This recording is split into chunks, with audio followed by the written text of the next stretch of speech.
Hey guys, this is Ray with PhoneArena doing a hands-on video with the Samsung Galaxy Nexus, which is the third Nexus device, the third pure Google experience phone.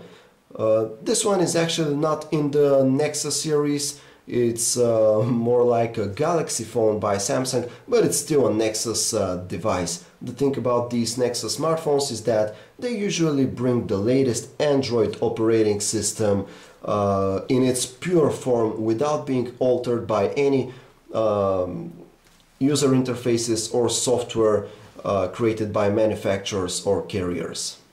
So in this relation, the Samsung Galaxy Nexus is a pretty big deal because it actually introduces the new ice cream sandwich software, which is probably the most major update that Android has ever seen to date. What Ice Cream Sandwich does is to bring a unified experience between phones and tablets based on Android, and for the most part the software is largely based on the Honeycomb operating system rather than on Gingerbread. So if you have ever used an Honeycomb based Android tablet, you'll feel right at home if you use the Samsung Galaxy Nexus. In addition to bringing a more standardized feel between phones and tablets on Android, what Ice Cream Sandwich is expected to do is to allow developers create better high-quality apps more easily, which would run and bring a similar experience to both Android phones and tablets.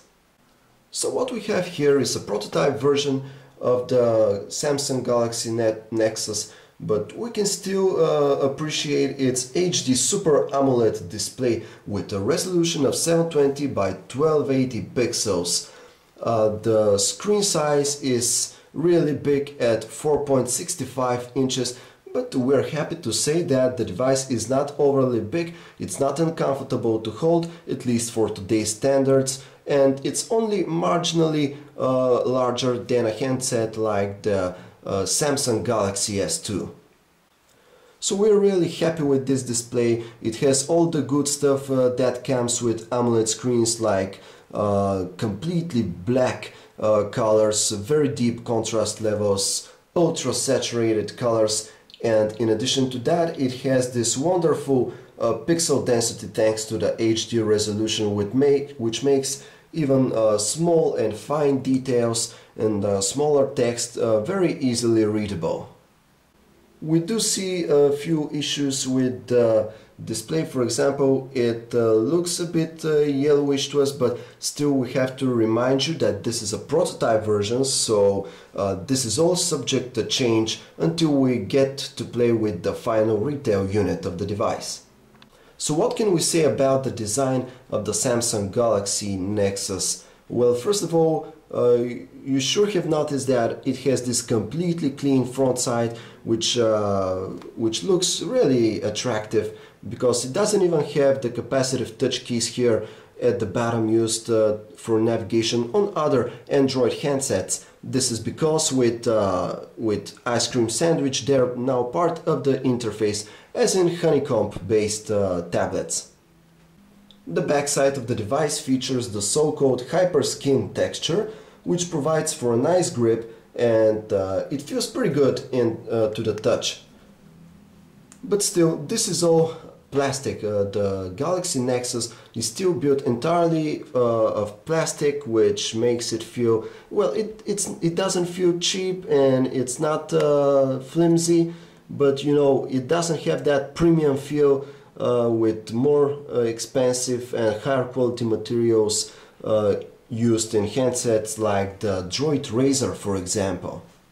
As you have probably noticed, the glass on top of the display is slightly curved on the Samsung Galaxy Nexus, just like on the Google Nexus S. However, we don't think that this is a feature that you should be considering when, for example, choosing your next handset, because it doesn't seem beneficial in any way. This curve here is so slight that we don't think that it makes any difference at all.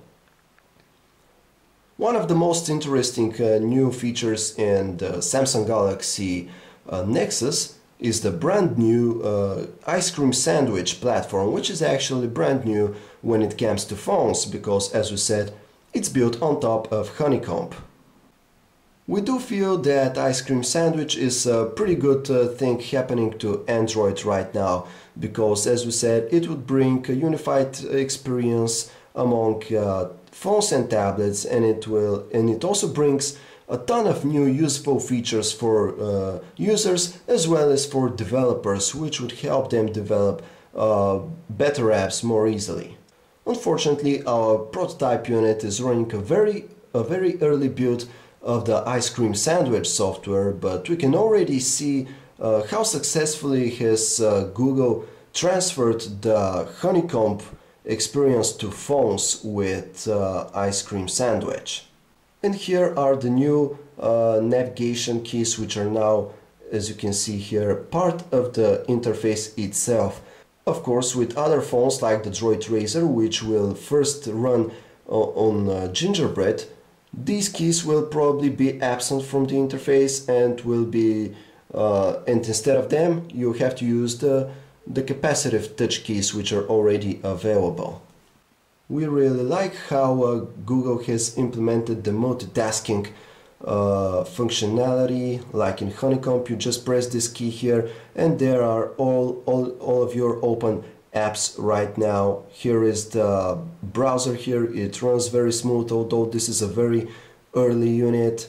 So we're really looking forward to finally getting a retail final version of the Samsung Galaxy Nexus because it really looks like a very promising handset.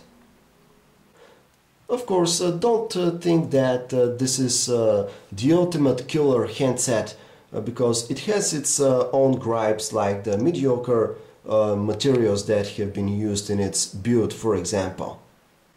So right now we are all looking forward till November when the Samsung Galaxy Nexus will finally hit the shelves.